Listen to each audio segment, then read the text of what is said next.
sumber daya alam dan kegiatan ekonomi. Perkenalkan, nama saya Alicia Permata Putri dari NIM 232050218. Saya dari ruang PGMI 7.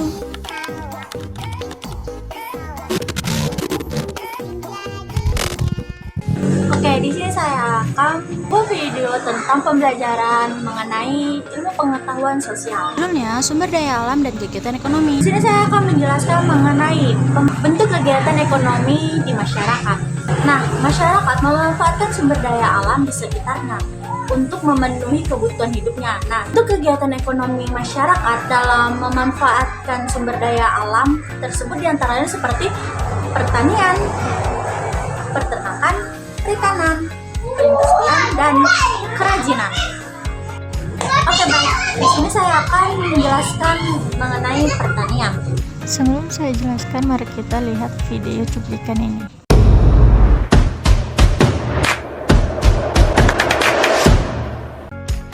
Nah, sebagian besar masyarakat yang tinggal di pedesaan bekerja sebagai petani. Nah, petani mengolah sumber daya tanah menjadi lahan pertanian. Nah, hasil pertaniannya terutama kayak bahan makan seperti padi, jagung, ketela, ubi, kacang, kedelai, lombok, terong, semangka, dan sebagainya. Oke, yang kedua, peternakan. Sebelum saya jelaskan, mari kita lihat cuplikan ini.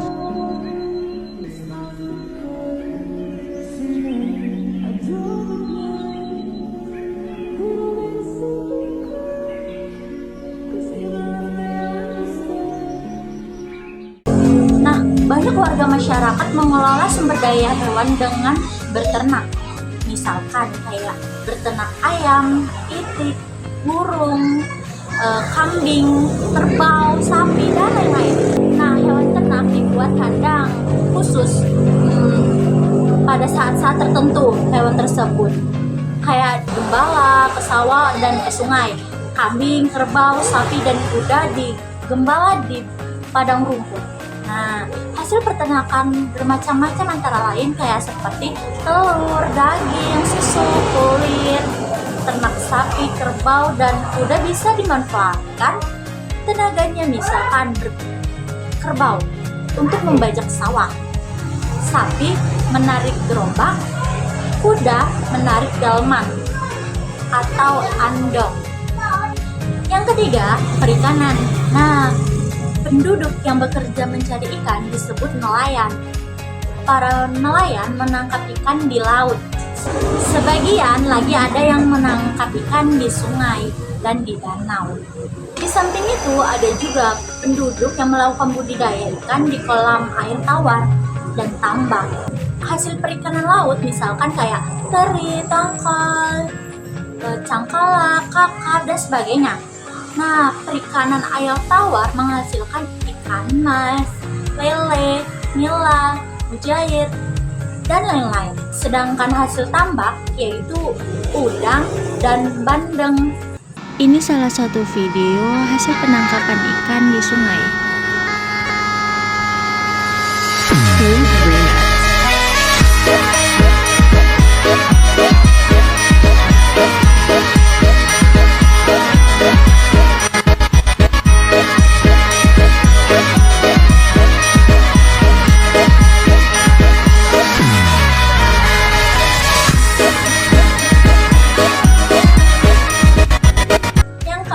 Perindustrian. Nah, perindustrian pada umumnya terdapat di daerah pinggiran perkotaan. Tidak sedikit warga masyarakat yang bekerja di perindustrian. Kegiatan industri yaitu kayak mengolah bahan mentah menjadi bahan baku. Seperti industri kayu lapis, mengolah kayu menjadi triplek. Bahan baku adalah barang-barang mentah yang sudah diolah tetapi belum siap dipakai. Ada pula industri yang mengolah bahan baku menjadi barang jadi, seperti industri. Nah, yaitu industri roti, mengolah tepung menjadi roti. Selain itu juga ada industri yang mengolah bahan mentah langsung menjadi barang jadi, seperti industri sepatu, mengolah kulit menjadi sepatu. Barang jadi ialah barang-barang hasil industri siap dipakai. Nah, ada beberapa anggota masyarakat melakukan kegiatan industri dengan modal kecil. Industri semacam ini disebut industri kecil atau industri rumah tangga. Misalnya, industri tahu tempe, industri genteng, industri mainan anak-anak, industri jamu, dan sebagainya. Ini salah satu contoh video industri kayu.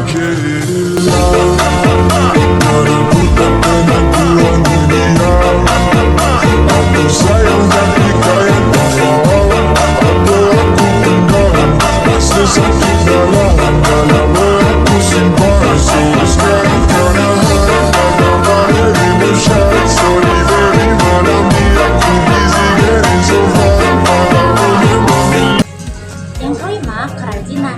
Nah, kerajinan ini mengolah barang-barang menjadi barang yang lebih berguna atau bernilai. Misalkan nih, rotan dijadikan kursi, tanah liat dijadikan kanvas, dan sebagainya. Orang yang membuat barang kerajinan disebut perajin. Nah, hasil perjualan dipergunakan untuk memenuhi kebutuhan hidupnya.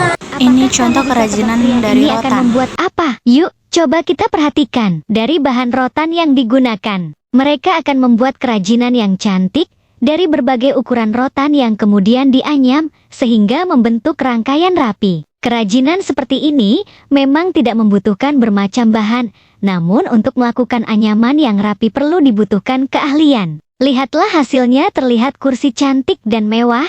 Tidak disalahkan jika hasil kerajinan ini akan mendapat nilai jual tinggi. Oke, baik. Di sini saya akan melanjuti judul selanjutnya mengenai pengaruh kondisi alam terhadap kegiatan ekonomi. Daerah pemukiman, baik perdesaan maupun perkotaan, memiliki ketampakan alam yang beraneka ragam. Ada yang berupa daratan rendah, daratan tinggi, dan pantai. Nah, di situ memiliki suhu udara juga yang bermacam-macam. Ada yang panas, ada yang sejuk. Nah, kondisi alam seperti ini mempengaruhi kegiatan ekonomi penduduk mata pencarian.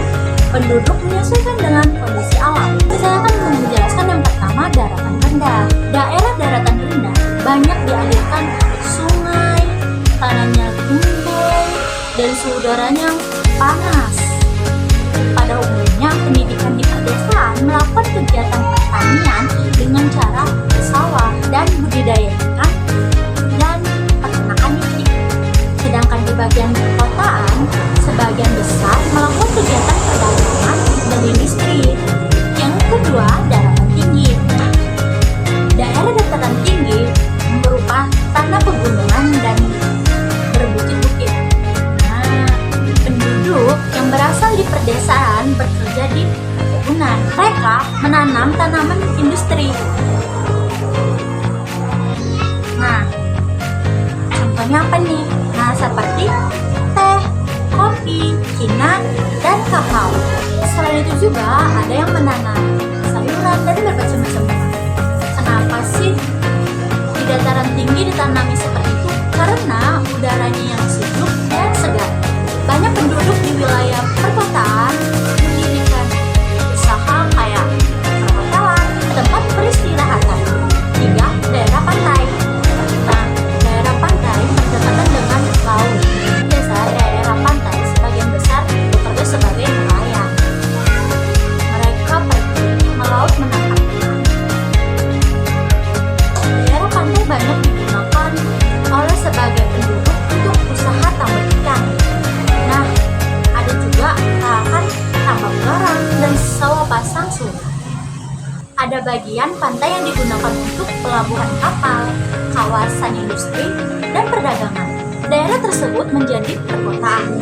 Banyak penduduk yang bekerja sebagai sopir, karyawan pabrik, dan pedagang-pedagang yang mengirim barang ke luar negeri disebut ekspor.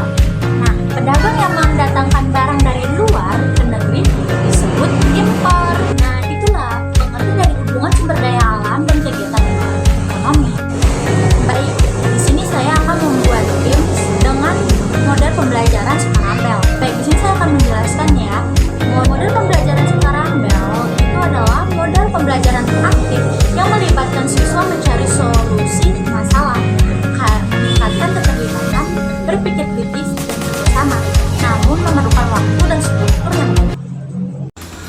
Nah, di sini mereka menyusun soal dan jawaban yang sudah diacak.